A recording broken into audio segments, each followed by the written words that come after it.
Magandang araw po.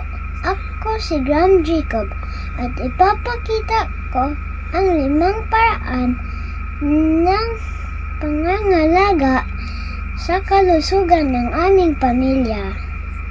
Una, ang pag-eehersisyo.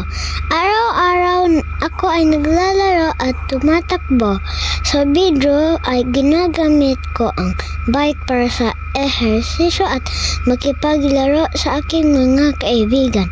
Mahalaga ang pag-ehersisyo dahil pinapalakas nito ang aking katawan at tumutulong para maiwasan ang sakit. Ikalawa, ang pagkain, masustansyang pagkain. Kumakain ako ng gulay, prutas, at masustansyang ulam. Iniiwasan ko ang sobrang matatamis at junk food.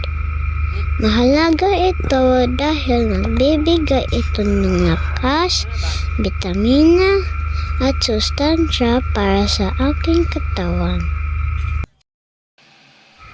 Ikatlo, ang paglilinis ng katawan.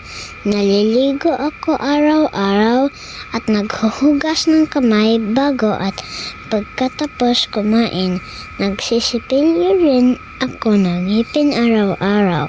Mahalaga ito upang maiwasan ang mikrobyo at manatiling malinis at malusog ang aking katawan.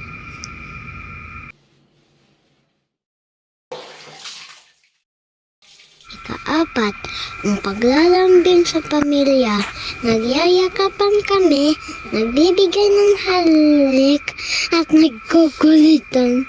Nagpapakita kami ng pag-aalaga sa isa't isa.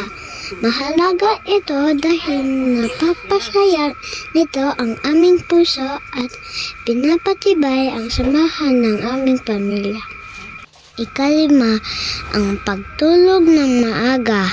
Natutulog ako sa tamang oras gabi-gabi. Nagdadasal ako bago matulog para maganda ang aking panaginip. Iniiwasan namin ang pagpupuyat. Mahalaga ito para makapagpahinga ang katawan at magkaroon ng sapat na lakas kinabukasan. Ang 5 gawain ito ay tumutulong upang mapanatiling malusog at masaya ang aming pamilya.